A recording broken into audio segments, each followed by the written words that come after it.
This is the Mercedes EQB. It's one of the only 7-seat, fully electric SUVs that you can buy. And in this review, we're telling you 10 things you need to know about it. But before we start, if you want to see lots more reviews like this, subscribe to our channel and go to whatcar.com for a great deal on your next car.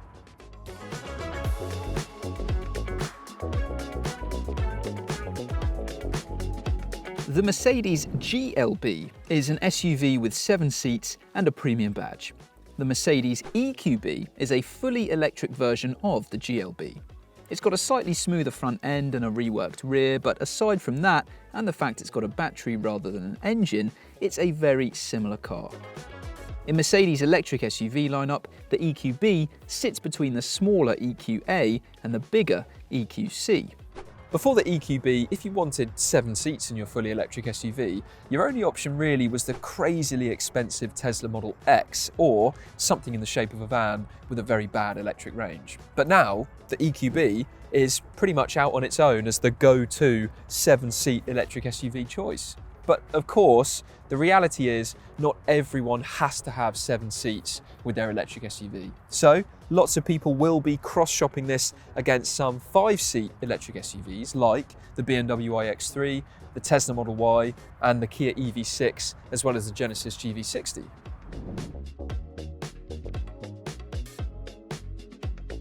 Every EQB gets this layout for its interior, which is very similar to other new Mercedes products. You've got these two 10-inch screens on top of the dashboard here. This is your driver display, and this is your touchscreen infotainment system. The driver display is really good. It's crisp, it's got nice graphics, it's easy to see. Obviously, depending on where you have your steering wheel, you might be blocking some of it, but it's actually quite difficult to block a big chunk of what's on the screen there. You can cycle through different views and different layouts and get all your trip computer information using this touchpad on the steering wheel here.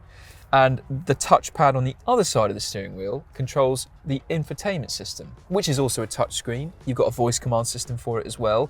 And best of all, there's a touchpad down here on the center console to control it. So compared to an infotainment system which is touchscreen only, this really is much better to use on the move because you've got all these different ways you can safely interact with it without it being extremely distracting while you're driving. But it's not perfect because it is quite confusing with the layout and all the menus and sub-menus, but you do get Apple CarPlay and Android Auto as standard, which is great.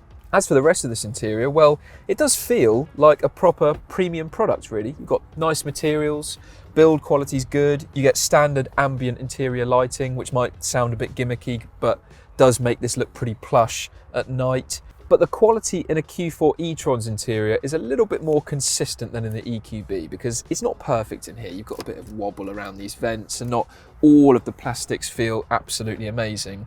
It's on a par with an XC40 and generally this is a very nice interior, even given this fairly lofty price tag.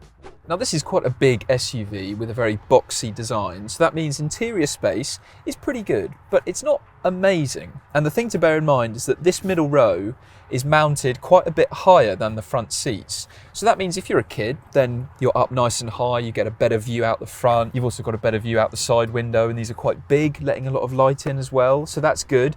But if you're an adult sat in the back, then if you happen to be 6 foot or taller, then your head is probably going to be touching the roof lining here.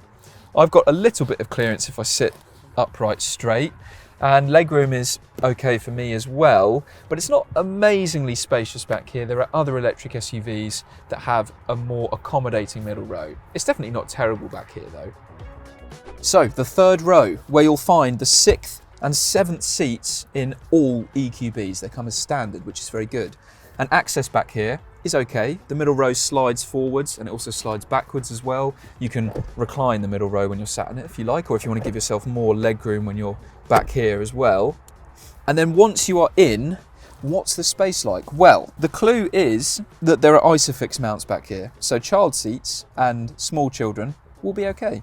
But if you're an adult, I will illustrate that if you want to sit up straight, you basically can't because you have to put your head at a very awkward angle and it's rather uncomfortable. So instead, you need to kind of slouch and squeeze yourself in and also hope that you can negotiate with whoever's sat in the middle row to slide their seat forwards a little bit to give you some more legroom. So It's not amazingly spacious in the third row like an out-and-out 7-seat SUV such as a Discovery or a Range Rover or a BMW X7, but don't forget that no equivalent electric rival offers 7 seats at all. So if you're viewing these as seats you're going to use occasionally or for an emergency, then they're absolutely fine. Of course, they're not amazingly spacious for adults, but you probably won't be looking at this car if you're going to need to carry tall adults in the third row regularly.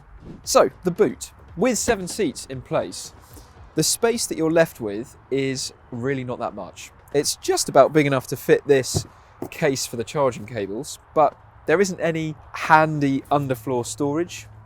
There also isn't any extra storage under the bonnet, even though there isn't an engine in there, obviously. So that is a shame. But of course, if you don't need all 7 seats in place, you can very simply flatten this third row. And then you have a much better boot, and everything's very flat back here as well.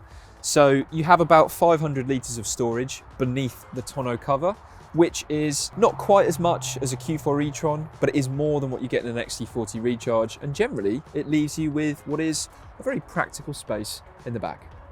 Every EQB comes with the same 66.5 kilowatt-hour battery, and every version is 4-wheel drive with 2 electric motors. There is, though, a choice of power outputs. You can have the 300 4MATIC or the more powerful 350 4MATIC. Normally, if you go for a more powerful version of an electric car, the compromise is that the range is worse. But that isn't the case here. The maximum official claimed WLTP range for both models is around 250 miles each. That, to be honest, isn't particularly impressive, because the reality is, in real-world driving conditions, you're going to be likely to achieve maybe 200 miles from a full charge in decent weather, and that is a figure that's easily beaten by cheaper electric SUVs like the EV6, the GV60 and the Q4 e-tron. But in the future, we will probably see a longer range version of the EQB, and there's also going to be a cheaper, less powerful version as well. If you're charging up the EQB at a 50 kilowatt charger, then it will take just over an hour for a 10 to 80% top up. From a 7 kilowatt home wallbox charger, you're looking at around 11 hours to go from flat to full, and if you plug it into a 3-pin plug at home, it will take 34 hours for a full top up. When it comes to maximum charging speeds, the EQB will top out at around 112 kilowatts. That means the fastest top up this can manage, if you find a charger quick enough, gets you a 10 to 80% charge in 30 minutes. This isn't especially quick by electric car standards. A Kia EV6, which also has a bigger battery and much longer range, can top up at double the speed if you find the right charger. So much like the range of the EQB, the charging speeds aren't particularly impressive either. But what's it like to drive? This 350 version of the EQB that we're in does feel quick, and it is on paper usefully quicker than the 300 as well, although neither of these versions of the car are crazily quick like other EVs, like a Model Y Performance, but this is definitely still quick enough. And it's also pretty good to drive as well. The steering's precise, it's nicely weighted, you get a nice natural weight build up as you go around a corner as well, and the ride's really impressive, although we've only driven EQBs with adaptive suspension, so we're not quite sure how they ride on passive, but with this suspension setup, it's a very comfortable electric SUV. It actually has quite a nice kind of floaty, wafty quality to the ride, but not in an uncontrolled way that can become a bit nauseating. It's very smooth, it's very relaxing, and just a nice thing to be in. It is also really impressively quiet in here, so that is a very strong point of the EQB on the road. You don't have to raise your voice if you're trying to hold a conversation in here, even on the motorway, and you're generally very well isolated from whatever's happening outside of the car. But the main gripe with the EQB on the road is the brake pedal. This is an area where lots of EVs are bad, but the EQB is particularly bad. The problem is that the brake pedal feel isn't very good because it's not very consistent in how it responds to your inputs. So there's a lot of dead travel at the top of the pedal, and then suddenly the brakes grab as you get into the meat of the pedal. But the trouble is that you're not always sure exactly where that bite point is, so it's very difficult to judge what input you need to bring the car smoothly and in a controlled manner to a stop. So that is really quite frustrating. But But aside from that, this is a very pleasant electric SUV to drive and to be in. The 350 version is usefully quicker than the 300, so it's probably the one to go for, especially because it's not actually that much more money to jump from the 300 to the 350. And then looking at the EQB range as a whole compared to other four-wheel drive electric SUVs, the pricing is generally quite reasonable. But if you don't have to have four-wheel drive and you're not so fussed about having a posh badge on the nose of your car, then there are other electric SUVs which are better than the EQB in terms of range and in terms of charging. If you're eyeing up the trim levels of the EQB and wondering which one to go for, entry-level AMG line is very well equipped and gets things like dual-zone climate control and heated front seats. And it's definitely the most sensible choice in the lineup. Going for AMG line Premium is fairly unnecessary because it only really adds wireless phone charging and a panoramic sunroof, along with some cosmetic tweaks. AMG line Premium Plus is a big step up in price from the entry-level trim, but not much more from AMG line Premium, and it gets you adaptive suspension. Anyway, the best thing about the Mercedes EQB is the fact that right now, it's one of the only fully electric cars that you can buy with 7 seats. And the worst thing is that, given the price, the range you'll achieve from a full charge isn't particularly impressive. So, if you want a 7-seat electric SUV, this is pretty much your only option. The good news is, it's comfortable, it's spacious, it's nice inside, so it's a good option to have. The only thing to bear in mind with it though, is that if you don't need four-wheel drive, and if you're not fussed about having a premium badge, then there are cheaper electric SUVs that offer a similar package to the EQB, obviously without the 7 seats, but are better when it comes to range.